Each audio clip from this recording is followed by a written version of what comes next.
Hello everyone आज video आम discussion करमा प्लस थ्री फर्स्ट सेमिस्टर रो एसी ओडिया रो यूनिट 2 रो लेक्चर नंबर 2 है बहुत दिन हेलान एसी ओडिया रो वीडियो नहीं आसुथै तो आज टनु रेगुलर वीडियो आसबा तो यूनिट 2 रो लेक्चर 2 डिस्कसन करमा इतार आगु आम डिस्कसन करिथिना यूनिट 2 रो लेक्चर 1 आउ यूनिट 1 भी कंप्लीट हेतिला जेने माने भी से वीडियो नहीं देखी चैनल के विजिट करिक से वीडियो देखि नियो आ नोट्स माने सब डाउनलोड करि पको टेलीग्राम चैनल रो लिंक कमेंट सेक्शन रे पिन अछि।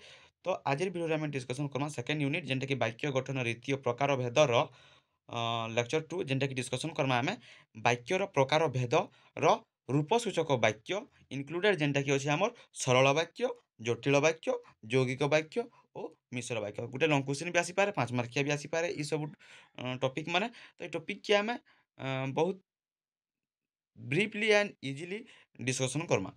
तो चलो डिस्कसन करमा। देख वाक्यर प्रकार भेद वाक्यर प्रकार भेद वाक्य गठनगत प्रकार भेद जेनटा कि रूपसूचक भी कही पारमा सेटा हला सरल वाक्य यौगिक वाक्य जटिल वाक्य आउ मिश्र वाक्य आ गोटे देख रही जाऊँ भाव सूचक बा वाक्यर अर्थगत प्रकार भेद जेनटा कि विवृत्ति सूचक वाक्य आदेश अनुरोध आशीष सूचक वाक्य प्रश्न सूचक वाक्य आउ विस्मय सूचक वाक्य नास्ति सूचक वाक्य। तो आज क्लास रे आम डिस्कसन करमा रूपसूचक वाक्य जेनटा कि आम रोचे सरल वाक्य यौगिक वाक्य जटिल वाक्य आउ मिश्र वाक्य। तो तुम्हें इन नोट्स के डाउनलोड करवार लगी फास्ट जेन कमेंट सेक्शन रे आम टेलीग्राम चैनल लिंक अच्छे सेनके जेकि जॉइन हो आउ पीडीएफ डाउनलोड कर पको तुम एसी ओडिया बुक भी अपलोड हो चैनल रे। तो चैनल के गोटे लाइक और चैनल के सब्सक्राइब और तुम सांग मान संगे वीडियोटा शेयर कर।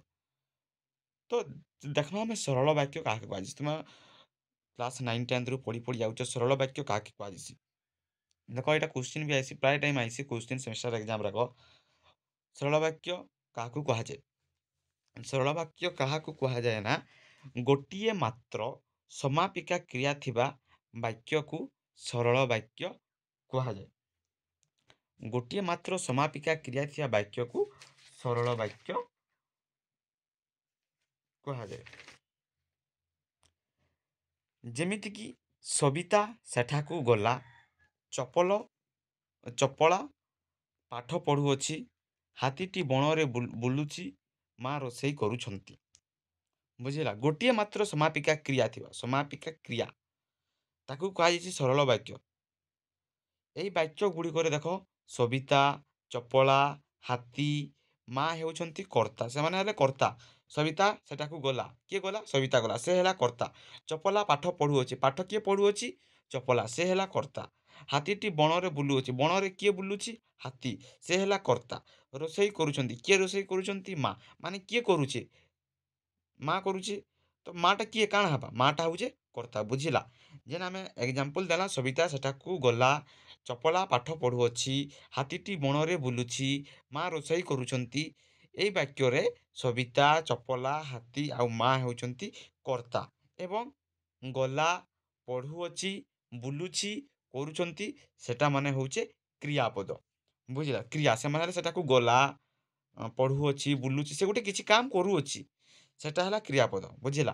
तो यहाँ के कह सरल वाक्य तापर देखमा आम यौगिक वाक्य यौगिक वाक्य काके कहुना दुई बा ततोधिक परस्पर निरपेक्ष सरल वाक्यर मिश्रण रे यौगिक वाक्य होता है बुझीला दुई किंबा दुई रु अधिका परस्पर निरपेक्ष सरल वाक्यर मिश्रण रे यौगिक वाक्य होता है सरल वाक्य काके कहुछि देखना तो सरल वाक्य परी दुईटा सरल वाक्य किंबा दुई रु अधिका निरपेक्ष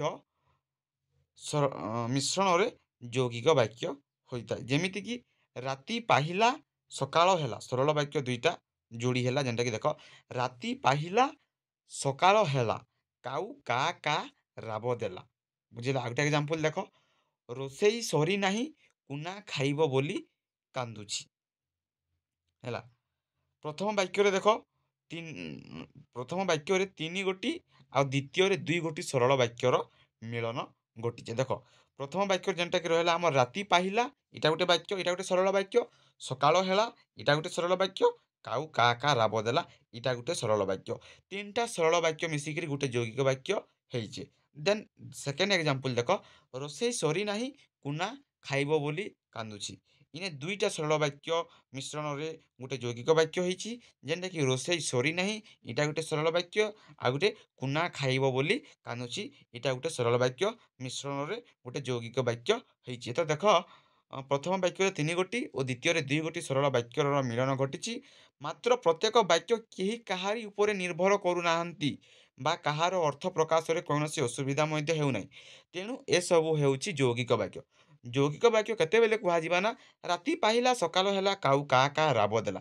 କେହି କାହାକେ କେନ୍ସି ସରଳ ବାକ୍ୟ ଯେନ୍ 3ଟା ସରଳ ବାକ୍ୟ ଯୋଡ଼ି ହେଇଗଲା ଯେନ୍ ଯୌଗିକ ବାକ୍ୟ ହେଇଛେ, ଇ 3ଟା ସରଳ ବାକ୍ୟ କେହି କାହାକେ ବାଧା ସୃଷ୍ଟି ନି କରବାର୍, କୌଣସି ଅସୁବିଧା ନି ହେବାର୍, କି କେହି ବି ଯଦି ତାର୍ ଅର୍ଥ ପ୍ରକାଶ ନି କରେ ତ ତାର୍ କେନ୍ସି ଅସୁବିଧା ନି ହେ। ଦେଖ, ରାତି ପାହିଲା ସକାଳ ହେଲା କାଉ କା କା ରାବ ଦେଲା। ଯଦି ରାତି ପାହିଲା ତାର୍ ଅର୍ଥ ପ୍ରକାଶ ନି କଲା, ଯଦି ରାତି ପାହିଲାକେ ଆମେ କାଟିଦେମା, ରାତି ପାହିଲାକେ ଯଦି ଆମେ କାଟିଦେମା ତ କିଛି ଅସୁବିଧା ନି ହ। ସକାଳ ହେଲା କାଉ କା କା ରାବ ଦେଲା, ଇ 2ଟା ମିଶ୍ରଣ କଲେ ମଧ୍ୟ ଗୁଟେ ସେ ଯୌଗିକ ବାକ୍ୟ ହେଇପାରବା। ରାତି ପାହିଲା କଟିଗଲେ ମଧ୍ୟ ସକାଳ ହେଲା କାଉ କା କା ରାବି ଦେଲା ଉପରେ କୌଣସି ଅସୁବିଧା ହେବ ନାହିଁ।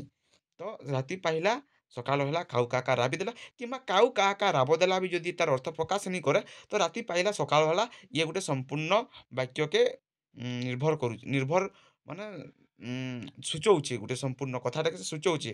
କାଉ କା କା ରାବ ଦେଲାଟା ନି ହେଲେ ବି ଚଲ୍ବା। ତ ସେଟା କହିଛେ ଦେଖ, ଏନେ ଲାଷ୍ଟନେ ଦେଖ, ମାତ୍ର ପ୍ରତ୍ୟେକ ବାକ୍ୟ କେହି କାହାର ଉପରେ ନିର୍ଭର କରୁନାହାନ୍ତି ବା କାହାର ଅର୍ଥ ପ୍ରକାଶରେ କୌଣସି ଅସୁବିଧା ମଧ୍ୟ ହେଉନାହିଁ। ତେଣୁ ଏସବୁ ହେଉଛି ଯୌଗିକ ବାକ୍ୟ।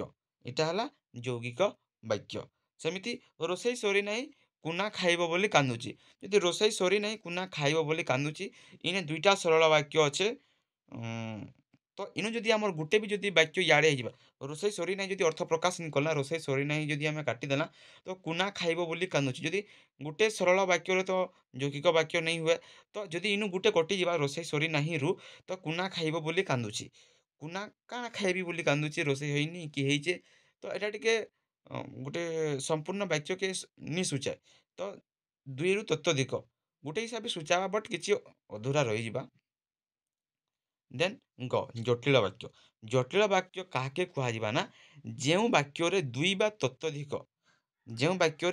ତତୋଧିକ ପରସ୍ପର ନିର୍ଭରଶୀଳ ଖଣ୍ଡବାକ୍ୟ ରହିଥାଏ।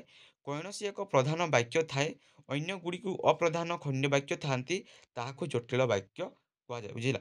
ଯେଉଁ ବାକ୍ୟରେ 2ରୁ ଅଧିକ ପରସ୍ପରକେ ନିର୍ଭରଶୀଳ ଥିବା, ଆମର ଯୌଗିକ ବାକ୍ୟରେ କାଣା ହେଉଥିଲା, ପରସ୍ପର ନିର୍ଭରଶୀଳ ନି ହେଉଥାଏ। ଗୁଟେ ଯଦି ଅର୍ଥ ପ୍ରକାଶ ନି କଲେ ବି ଅନ୍ୟ ବାକ୍ୟକେ ଅସୁବିଧା ନି ହେଉଥିଲା। ବଟ୍ ଜଟିଳ ବାକ୍ୟରେ ନିର୍ଭରଶୀଳ ଖଣ୍ଡବାକ୍ୟ ରହିଥିସି, ଯେନେ କି ପ୍ରଧାନ ବାକ୍ୟ ମଧ୍ୟ ଥିସି, ଅନ୍ୟଗୁଡ଼ିକ ଅପ୍ରଧାନ ଖଣ୍ଡବାକ୍ୟ ମଧ୍ୟ ଥାନ୍ତି, ତାହାକୁ ଜଟିଳ ବାକ୍ୟ କୁହାଯାଏ। ନୋଟ୍ କରିଦିଅ। ତ ଦେଖ, ଏକ୍ଜାମ୍ପଲ୍ 1ରେ ଦେଖ, ସେ କେବେ ବି ଭାବିନଥିଲେ ଯେ ସେ ଜଣେ ବୈଜ୍ଞାନିକ ହେଇଯିବେ। ବୁଝିହେଲା? ସେ ଭାବିଥିଲା କି ସେ ବୈଜ୍ଞାନିକ ହେବା ବୋଲିକିରି।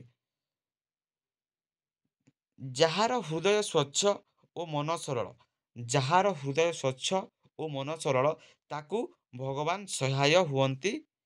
ଯେଉଁମାନେ କଠିନ ଶ୍ରମ କରନ୍ତି ସେମାନେ ନିଶ୍ଚୟ ଲକ୍ଷ୍ୟସ୍ଥଳରେ ପହଞ୍ଚନ୍ତି। ବୁଝିଲା? ଯେଉଁମାନେ କଠିନ ଶ୍ରମ କରନ୍ତି ସେମାନେ ନିଶ୍ଚୟ ଲକ୍ଷ୍ୟସ୍ଥଳରେ ପହଞ୍ଚି, ଯାହାର ହୃଦୟ ସ୍ୱଚ୍ଛ ଓ ମନ ସରଳ, ତାହାକୁ ଭଗବାନ ସହାୟ ହୁଅନ୍ତି। ସେ କେବେ ବି ଭାବିନଥିଲେ ଯେ ସେ ଜଣେ ବୈଜ୍ଞାନିକ ହେଇଯିବେ। କିଏ? ନା ଲେଖା ହେଇଛେ। ତ ଦେଖ, କାହାକେ କୁହାଯିବା ଆମର ଜଟିଳ ବାକ୍ୟ। ଏଇ ବାକ୍ୟ ଗୁଡ଼ିକରେ ରେଖାଙ୍କିତ ଅଂଶ ଗୁଡ଼ିକ ଦେଖ, ରେଖାଙ୍କିତ ଅଂଶ ଅଣ୍ଡରଲାଇନ୍ କରାହେଇଛେ। ରେଖାଙ୍କିତ ଅଂଶ 1 ନମ୍ବରନେ ଏଟା ରେଖାଙ୍କିତ ଅଂଶ କରାହେଇଛେ, ସେକେଣ୍ଡନେ ବି ଅଣ୍ଡରଲାଇନ୍ କରାହେଇଛେ, ଥାର୍ଡ଼ରେ ବି ଅଣ୍ଡରଲାଇନ୍ କରାହେଇଛେ। ତ ସେଇ ରେଖାଙ୍କିତ ଅଂଶ ଗୁଡ଼ିକ ହେଲା ପ୍ରଧାନ ବାକ୍ୟ ଭାବେ ଗୃହୀତ। ଇଟା ହେଲା ପ୍ରଧାନ ବାକ୍ୟ। ବାକ୍ୟର ଅନ୍ୟ ଅଂଶ ଗୁଡ଼ିକ ହେଲା ପ୍ରଧାନ ବାକ୍ୟ ଉପରେ ନିର୍ଭରଶୀଳ ହୋଇଥିବା, ତେଣୁ ସେଗୁଡ଼ିକୁ ଅପ୍ରଧାନ ଓ ସଂକ୍ଷେପ ଖଣ୍ଡବାକ୍ୟ କୁହାଯିବ। ଦେଖ, ଯେଉଁମାନେ କଠିନ ପରିଶ୍ରମ କରନ୍ତି, ଇମାନେ ପ୍ରଧାନ ବାକ୍ୟ ଉପରେ ନିର୍ଭର କରନ୍ତି। ଯଦି ଆମେ ଯେଉଁମାନେ କଠିନ ଶ୍ରମ କରନ୍ତି, ସେମାନେ କାହାର ଉପରେ, କେନ୍ମାନେ କଠିନ ପରିଶ୍ରମ କରନ୍ତି, ଯେଉଁମାନେ କଠିନ ପରିଶ୍ରମ କରନ୍ତି, କେନ୍ମାନେ କଠିନ ପରିଶ୍ରମ କରନ୍ତି, ସେ ପୁରା ବାକ୍ୟଟାକେ ସୂଚାବାର୍ ଲାଗି ସେ ଗୋଟେ ପ୍ରଧାନ ବାକ୍ୟ ଉପରେ ନିର୍ଭରଶୀଳ। ତ ସେଟା ଯେନ୍ ଅଣ୍ଡରଲାଇନ୍ କରାହେଉଛେ ସେଟା ହେଲା ଯେନ୍ ପ୍ରଧାନ ବାକ୍ୟ ସେମାନେ ନିଶ୍ଚୟ ଲକ୍ଷ୍ୟସ୍ଥଳରେ ପହଞ୍ଚିବେ। ଏଖାନେ ଗୁଟେ ସୁଚାଲା କିନି ପୁରା ବାକ୍ୟଟାକେ ଦେଖ, ଯେଉଁମାନେ କଠିନ ପରିଶ୍ରମ କରନ୍ତି, କାଣା କଠିନ ପରିଶ୍ରମ କରନ୍ତି? ସେ ପ୍ରଧାନ ବାକ୍ୟ ଉପରେ ନିର୍ଭରଶୀଳ ଯେନ୍ଟାକି ହେଲା ସେମାନେ ନିଶ୍ଚୟ ଲକ୍ଷ୍ୟସ୍ଥଳରେ ପହଞ୍ଚନ୍ତି, ଯେନ୍ଟାକି ଅଣ୍ଡରଲାଇନ୍ କରାହେଇଛେ। ଇଟା ଯଦି ତାର ଉପରେ ନିର୍ଭରଶୀଳ, ସେଥିର୍ଲାଗି ପୁରା ବାକ୍ୟକେ ସୁଚାବା ଦେଖ, ଯେଉଁମାନେ କଠିନ ପରିଶ୍ରମ କରନ୍ତି ସେମାନେ ନିଶ୍ଚୟ ଲକ୍ଷ୍ୟସ୍ଥଳରେ ପହଞ୍ଚନ୍ତି। ଇଟା ହେଲା ପୁରା ବାକ୍ୟ। ସେମିତି ଯାହାର ହୃଦୟ ସ୍ୱଚ୍ଛ ମନ ସରଳ, ଯାହାର ହୃଦୟ ସ୍ୱଚ୍ଛ ମନ ସରଳ କାଣା? ପ୍ରଧାନ ବାକ୍ୟକେ ଯଦି ସୁଚାବା ତାକୁ ଭଗବାନର ସହାୟ ହୁଅନ୍ତି, ତାକୁ ଭଗବାନ ସହାୟ ହୁଅନ୍ତି। ଇଟା ହେଲା ପ୍ରଧାନ ବାକ୍ୟକେ ନିର୍ଭରଶୀଳ, ଦୁଇଟାକେ ମିଶିଲେ ଯାଇକରି ଗୋଟେ ପୂର୍ଣ୍ଣ ବାକ୍ୟରେ ସେମାନେ ପରିଣତ ହେବେ। ସେମିତି ସେ ଭାବି ନଥିଲେ କେବେ ବି ସେ ଜଣେ ବୈଜ୍ଞାନିକ ହେବେ। ସେ କାହିଁଥିର୍ ଲାଗି ଭାବି ନଥିଲେ? ପ୍ରଧାନ ବାକ୍ୟ କାଣା ସେ ଜଣେ ବୈଜ୍ଞାନିକ ହେଇଯିବେ। କିଏ ବୈଜ୍ଞାନିକ ହେବେ? ସେ ପ୍ରଧାନ ବାକ୍ୟ ତାକେ ନିର୍ଭରଶୀଳ କରୁଛେ। ତ ବୁଝିହେଲା ଜଟିଳ ବାକ୍ୟ କାହାକେ କୁହାଯିବା? ଦେନ୍ ଦେଖ ମିଶ୍ର ବାକ୍ୟ।